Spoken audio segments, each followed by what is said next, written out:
شروع اللہ کا نام لے کر جو بڑا مہربان نہایت رحم والا ہے۔ اللہ انہی لوگوں کی توبہ قبول فرماتا ہے جو نادانی سے بری حرکت کر بیٹھتے ہیں پھر جلد توبہ کر لیتی ہیں، بس ایسے لوگوں پر اللہ توجہ کرتا ہے اور وہ سب کچھ جاننے والا ہے، حکمت والا ہے۔ اور ایسے لوگوں کی توبہ قبول نہیں ہوتی جو ساری عمر برے کام کرتے رہیں یہاں تک کہ جب ان میں سے کسی کی موت آ موجود ہو تو اس وقت کہنے لگے کہ اب میں توبہ کرتا ہوں۔ اور نہ ان کی توبہ قبول ہوتی ہے جو کفر کی حالت میں مریں۔ ایسے لوگوں کے لیے ہم نے دردناک عذاب تیار کر رکھا ہے۔ مومنوں، تم کو جائز نہیں کہ زبردستی عورتوں کے وارث بن جاؤ، اور دیکھنا اس نیت سے کہ جو کچھ تم نے ان کو دیا ہے اس میں سے کچھ لے لو، انہیں گھروں میں مت روک رکھنا۔ ہاں، اگر وہ کھلے طور پر بدکاری کی مرتکب ہوں تو اور بات ہے، اور ان کے ساتھ اچھی طرح سے رہو سہو۔ پھر اگر وہ تم کو ناپسند ہوں تو عجب نہیں کہ تم کسی چیز کو ناپسند کرو اور اللہ اس میں بہت سی بھلائی پیدا کر دے۔ اور اگر تم ایک عورت کو چھوڑ کر دوسری عورت کرنی چاہو اور پہلی عورت کو ڈھیر سا مال دے چکے ہو تو اس میں سے کچھ مت لینا، بھلا تم بہتان لگا کر اور کھلا گناہ کر کے اپنا مال اس سے واپس لو گے؟ اور تم دیا ہوا مال کیوں کر واپس لے سکتے ہو جبکہ تم ایک دوسرے کے ساتھ صحبت کر چکے ہو اور وہ تم سے پختہ عہد بھی لے چکی ہیں؟ اور جن عورتوں سے تمہارے باپ دادا نے نکاح کیا ہو ان سے نکاح نہ کرنا مگر جاہلیت میں جو ہو چکا سو ہو چکا۔ یہ نہایت بے حیائی اور اللہ کی ناخوشی کی بات تھی اور بہت برا دستور تھا۔ تم پر تمہاری مائیں اور بیٹیاں اور بہنیں اور پھوپھیاں اور خالائیں اور بھتیجیاں اور بھانجیاں اور وہ مائیں جنہوں نے تم کو دودھ پلایا ہو اور رضائی بہنیں اور ساسیں حرام کر دی گئی ہیں، اور جن عورتوں سے تم خلوت کر چکے ہو ان کی لڑکیاں جنہیں تم پرورش کرتے ہو وہ بھی تم پر حرام ہیں۔ ہاں، اگر ان کے ساتھ تم نے خلوت نہ کی ہو تو ان کی لڑکیوں کے ساتھ نکاح کر لینے میں تم پر کچھ گناہ نہیں، اور تمہارے صلبی بیٹوں کی عورتیں بھی اور دو بہنوں کا اکٹھا کرنا بھی حرام ہے، مگر جو ہو چکا سو ہو چکا۔ بے شک اللہ بخشنے والا ہے، بڑا مہربان ہے۔ اور شوہر والی عورتیں بھی تم پر حرام ہیں مگر وہ جو قید ہو کر باندیوں کے طور پر تمہارے قبضے میں آ جائیں۔ یہ حکم اللہ نے تم کو لکھ دیا ہے، اور ان محرمات کے سوا دوسری عورتیں تم کو حلال ہیں، اس طرح سے کہ مال خرچ کر کے ان سے نکاح کر لو، بشرطے کہ نکاح سے مقصود عفت قائم رکھنا ہو نہ کہ شہوت پرستی۔ تو جن عورتوں سے تم لطف اندوز ہوئے ان کا مہر جو مقرر کیا ہو ادا کر دو، اور اگر مقرر کرنے کے بعد آپس کی رضامندی سے مہر میں کمی بیشی کر لو تو تم پر کچھ گناہ نہیں۔ بے شک اللہ سب کچھ جاننے والا ہے، حکمت والا ہے۔ اور جو شخص تم میں سے مومن آزاد عورتوں سے نکاح کرنے کا مقدور نہ رکھے تو مومن باندیوں ہی سے جو تمہارے قبضے میں آ گئی ہوں نکاح کر لے، اور اللہ تمہارے ایمان کو اچھی طرح جانتا ہے۔ تم آپس میں ایک دوسرے کے ہم جنس ہو، پھر ان لونڈیوں کے ساتھ ان کے مالکوں سے اجازت حاصل کر کے نکاح کر لو، اور دستور کے مطابق ان کا مہر بھی ادا کر دو، بشرطے کہ وہ پاک دامن ہو، نہ ایسی کہ کھلم کھلا بدکاری کریں اور نہ درپردہ دوستی کرنا چاہیں۔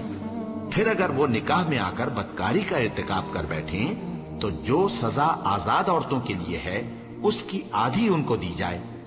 یہ باندھی کے ساتھ نکاح کرنے کی اجازت اس شخص کو ہے جسے گناہ کر بیٹھنے کا اندیشہ ہو، اور یہ بات کہ صبر کرو تمہارے لیے بہتر ہے،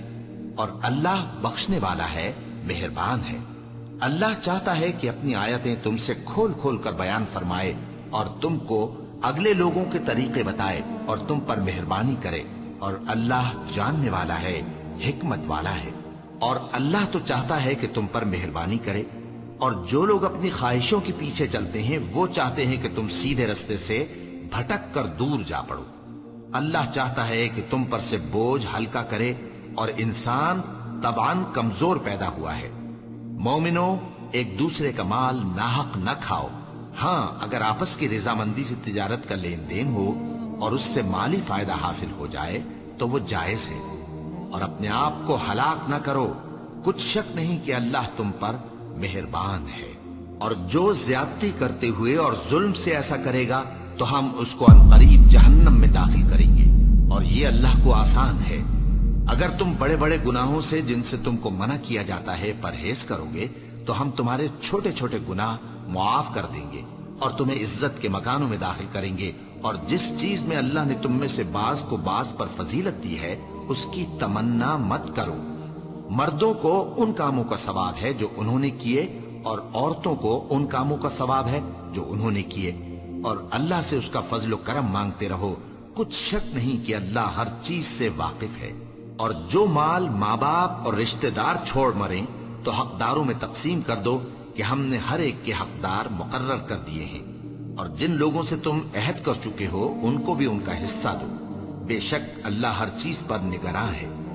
مرد عورتوں پر حاکم ہیں، اس لیے کہ اللہ نے بعض کو بعض سے افضل بنایا ہے، اور اس لیے بھی کہ مرد اپنا مال خرچ کرتے ہیں۔ تو جو نیک بیویاں ہیں وہ فرمانبردار ہوتی ہیں، اور ان کے پیٹھ پیچھے اللہ کی حفاظت میں مال و آبرو کی خبرداری کرتی ہیں، اور جن عورتوں کی نسبت تمہیں معلوم ہو کہ سرکشی اور بدخوئی کرنے لگی ہیں تو پہلے ان کو زبانی سمجھاؤ، اگر نہ سمجھیں تو پھر ان کے ساتھ سونا ترک کر دو، اگر اس پر بھی باز نہ آئیں تو زد و کوب کرو، پھر اگر تمہارا کہنا مان لیں تو پھر ان کو ایذا دینے کا کوئی بہانہ مت ڈھونڈو، بے شک اللہ بہت اونچا ہے، بڑا ہے۔ اور اگر تم لوگوں کو معلوم ہو کہ میاں بیوی میں ان بن ہے تو ایک منصف مرد کے خاندان میں سے اور ایک منصف عورت کے خاندان میں سے مقرر کرو، وہ اگر صلح کرا دینی چاہیں گے تو اللہ ان میں موافقت پیدا کر دے گا۔ کچھ شک نہیں کہ اللہ سب کچھ جانتا ہے، سب باتوں سے خبردار ہے۔ اور اللہ ہی کی عبادت کرو اور اس کے ساتھ کسی چیز کو شریک نہ بناؤ، اور ماں باپ اور قرابت والوں اور یتیموں اور ناداروں اور رشتہ دار ہمسایوں اور اجنبی ہمسایوں اور پاس بیٹھنے والوں اور مسافروں اور جو لوگ تمہارے قبضے میں ہوں سب کے ساتھ حسن سلوک کرو، بے شک اللہ تکبر کرنے والے، بڑائی مارنے والے کو دوست نہیں رکھتا۔ جو خود بھی بخل کریں اور لوگوں کو بھی بخل سکھائیں، اور جو مال اللہ نے ان کو اپنے فضل سے عطا فرمایا ہے اسے چھپا چھپا کے رکھیں، اور ہم نے کافروں کے لیے ذلت کا عذاب تیار کر رکھا ہے۔ اور جو خرچ بھی کریں تو اللہ کے لیے نہیں بلکہ لوگوں کے دکھانے کو، اور ایمان نہ اللہ پر لائیں نہ روز آخر پر، اور جس کا ساتھی شیطان ہوا تو کچھ شک نہیں کہ وہ برا ساتھی ہے۔ اور اگر یہ لوگ اللہ پر اور روز قیامت پر ایمان لاتے اور جو کچھ اللہ نے ان کو دیا تھا اس میں سے خرچ کرتے تو ان پر کیا مصیبت آ پڑتی، اور اللہ ان کو خوب جانتا ہے۔ اللہ کسی کی ذرہ بر بھی حق تلفی نہیں کرتا، اور اگر کسی نے نیکی کی ہوگی تو اس کو کئی گنا کر دے گا اور اپنے ہاں سے اجر عظیم بخشے گا۔ بھلا اس دن کیا حال ہوگا جب ہم ہر امت میں سے احوال بتانے والے کو بلائیں گے اور تم کو اے نبی صلی اللہ علیہ وآلہ وسلم ان لوگوں کا حال بتانے کو بطور گواہ طلب کریں گے۔ اس روز کافر اور پیغمبر کے نافرمان آرزو کریں گے کہ کاش ان کو دھسا کر زمین برابر کر دی جاتی، اور وہ اللہ سے کوئی بات چھپا نہیں سکیں گے۔ مومنو، جب تم نشے کی حالت میں ہو تو جب تک ان الفاظ کو جو منہ سے کہو سمجھنے نہ لگو نماز کے پاس نہ جاؤ، اور جنابت کی حالت میں بھی نماز کے پاس نہ جاؤ یہاں تک کہ غسل کر لو۔ ہاں، اگر بحالت سفر رستے چلے جا رہے ہو اور پانی نہ ملنے کے سبب غسل نہ کر سکو تو تیمم کر کے نماز پڑھ لو، اور اگر تم بیمار ہو یا سفر میں ہو یا کوئی تم میں سے بیت الخلا سے ہو کر آیا ہو یا تم نے عورتوں سے مقاربت کی ہو اور تمہیں پانی نہ ملے تو پاک مٹی لو اور منہ اور ہاتھوں کا مسح کر کے تیمم کر لو، بے شک اللہ معاف کرنے والا ہے، بخشنے والا ہے۔ بھلا تم نے ان لوگوں کو نہیں دیکھا جن کو کتاب سے حصہ دیا گیا تھا کہ وہ گمراہی کو خریدتے ہیں اور چاہتے ہیں کہ تم بھی رستے سے بھٹک جاؤ، اور اللہ تمہارے دشمنوں سے خوب واقف ہے، اور اللہ ہی کافی کارساز ہے اور اللہ ہی کافی مددگار ہے۔ اور یہ جو یہودی ہیں ان میں کچھ لوگ ایسے بھی ہیں کہ کتاب اللہ کے کلمات کو ان کے مقامات سے ہٹا دیتی ہیں اور کہتے ہیں کہ ہم نے سن لیا اور نہیں مانا، اور کہتے ہیں سنو نہ سنوائے جاؤ، اور زبان کو مروڑ کر اور دین میں تان کی راہ سے تم سے گفتگو کے وقت راعینا کہتے ہیں، اور اگر یوں کہتے کہ ہم نے سن لیا اور مان لیا، اور صرف اسمع اور راعینا کی جگہ انظرنا کہتے، تو بے شک اللہ خوب جانتا ہے، اور اللہ ہی کافی کارساز ہے، اور اللہ ہی کافی مددگار ہے۔ اور یہ جو یہودی ہیں ان میں کچھ لوگ ایسے بھی ہیں کہ کتاب اللہ کے کلمات کو ان کے مقامات سے ہٹا دیتی ہیں اور کہتے ہیں کہ ہم نے سن لیا اور نہیں مانا، اور کہتے ہیں سنو نہ سنوائے جاؤ، اور اگر یوں کہتے کہ ہم نے سن لیا اور مان لیا، اور صرف تو ان کے حق میں بہتر ہوتا اور بات بھی بہت درست ہوتی، لیکن اللہ نے ان کے کفر کے سبب ان پر لعنت کر رکھی ہے، تو یہ کچھ تھوڑے ہی ایمان لاتے ہیں۔ اے کتاب والو، قبل اس کے کہ ہم کچھ چہروں کو مٹا دیں اور پھر ان کی پیٹھ کی طرف پھیر دیں یا ان پر اس طرح لعنت کریں جس طرح ہفتے والوں پر لعنت کی تھی، ہماری نازل فرمائی ہوئی کتاب پر جو تمہاری کتاب کی بھی تصدیق کرتی ہے ایمان لے آؤ، اور اللہ نے جو حکم فرمایا سو سمجھ لو کہ ہو چکا۔ اللہ اس گناہ کو نہیں بخشے گا کہ کسی کو اس کا شریک بنایا جائے، اور اس کے سوا اور گناہ جس کو چاہے معاف کر دے، اور جس نے اللہ کا شریک مقرر کیا اس نے بڑا بہتان باندھا۔ کیا تم نے ان لوگوں کو نہیں دیکھا جو اپنے آپ کو پاکیزہ کہتے ہیں؟ نہیں، بلکہ اللہ ہی جس کو چاہتا ہے پاکیزہ کرتا ہے، اور ان پر دھاگے برابر بھی ظلم نہیں ہوگا۔ دیکھو یہ اللہ پر کیسا جھوٹ طوفان باندھتے ہیں، اور یہی کھلا گناہ کافی ہے۔ بھلا تم نے ان لوگوں کو نہیں دیکھا جن کو کتاب سے حصہ دیا گیا ہے کہ بتوں اور شیطان کو مانتے ہیں، اور کفار کے بارے میں کہتے ہیں کہ یہ لوگ مومنوں کی نسبت سیدھے رستے پر ہیں۔ یہی لوگ ہیں جن پر اللہ نے لعنت کی ہے، اور جس پر اللہ لعنت کرے تو تم اس کا کسی کو مددگار نہ پاؤ گے۔ کیا ان کے پاس بادشاہی کا کچھ حصہ ہے؟ اس صورت میں تو یہ لوگوں کو تل برابر بھی نہ دیں گے،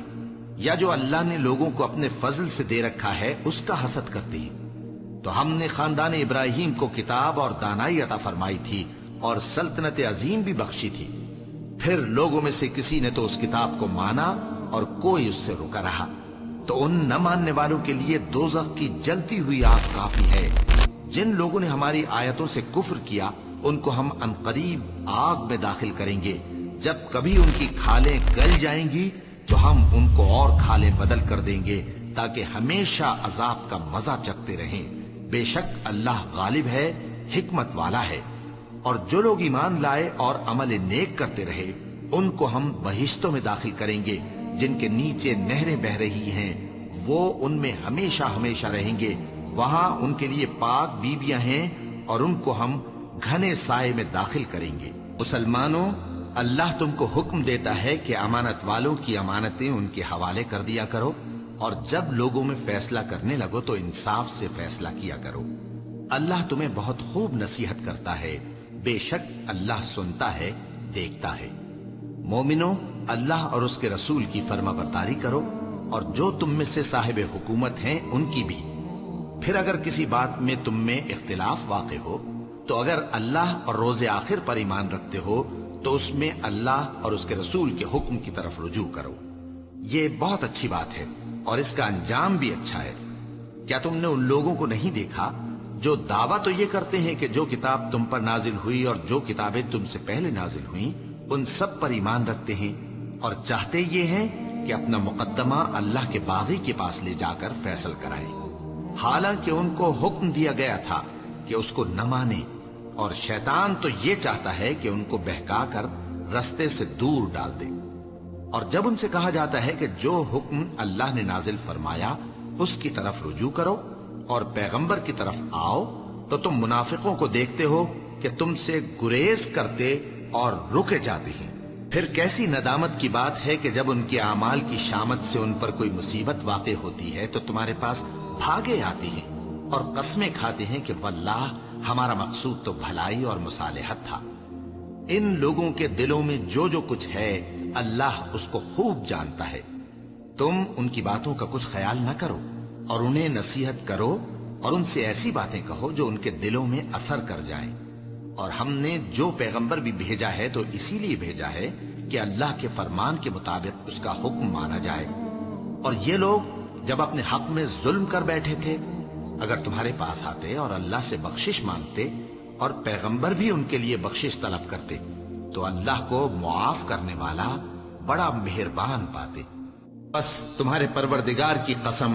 یہ لوگ جب تک اپنے تنازعات میں تمہیں منصف نہ بنائیں اور جو فیصلہ تم کر دو اس سے اپنے دل میں تنگ بھی نہ ہو بلکہ اس کو خوشی سے مان لیں، تب تک مومن نہیں ہوں گے۔